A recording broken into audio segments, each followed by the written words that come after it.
Sometimes it's better to procrastinate. And that's the subject of today's idea of the day.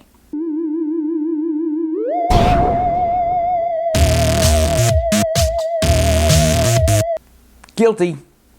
I procrastinate. Every now and then I do. But sometimes, in my own defense, it's better to procrastinate. Now, I'm not advocating that you always wait to the last minute to do things. That's not the point. My opinion is when you can do something that's less than 5 minutes, do it now. Don't ever put it away. Just get it done. And you do have the time to do something, obviously get her done, But when is it a good time to procrastinate? And to that end, my opinion is that if you have a large number of tasks, right? A large number of tasks and a seemingly proportionate large number of days to get them done. I am not of the type that would say, do all of them up front. Just jam them all in. You got 25 days to get 25 things done. Jam them all in on the first day. You'll have 24 days to just sit on your laurels and just kind of relax.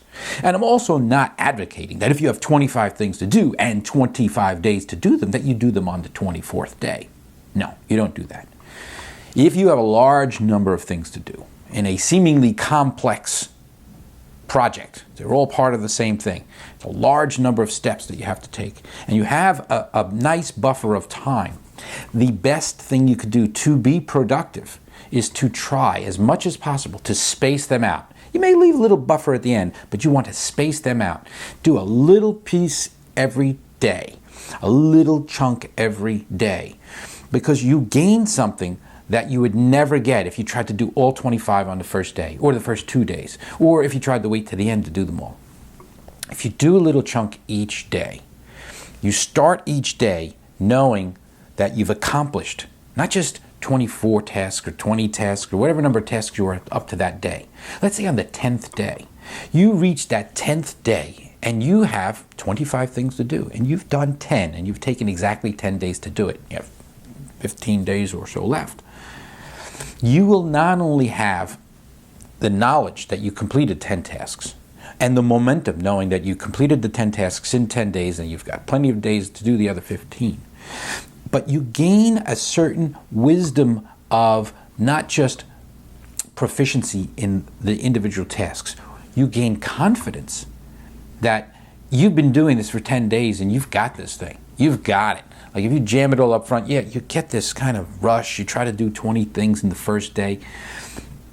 On the 25th day when it's done, it starts to become stale. You've had 1 day of experience, 1 day for your mind muscles to flex. But by spreading it out every single day, especially if there's some learning involved or some creative process involved, each day that you return to that task, you will have had the mental muscles. And the way muscles are built, your mind is very similar to your physical muscles in that when you, let's say, lift, a great example, let's say you lift a weight, and you could lift that weight in 1 day 50 times, do 50 reps, right? Yeah, at the end of that day, you're going to be you're going to feel jacked, you're going to feel pumped, you're going to feel like, look at that, look what I've done.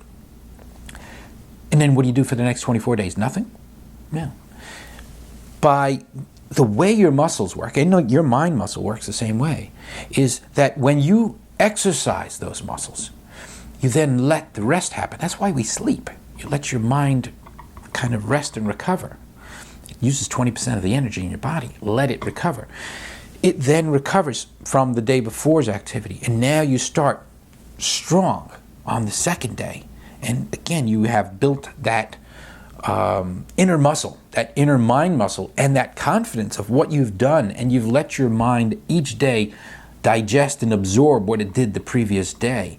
You will enter each day that much stronger. And the key here, again, especially if it's a creative task, is that each day that you create, you will be starting with a fresh, strong, and conditioned muscle, your brain muscle, and you will attack that better. And the results on the 25th day, after spreading it apart, one portion apart for the 25 days, will be far stronger than if you had just tried to jam them all up front or if you waited to the end.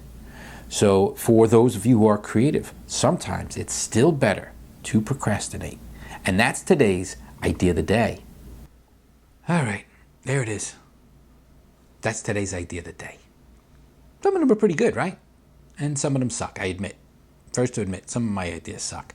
But if you visit Idea of the Day every day and you subscribe to my channel by looking at the subscribe link in the corner, you'll see a brand new idea every single day. And I promise you, some of them don't suck.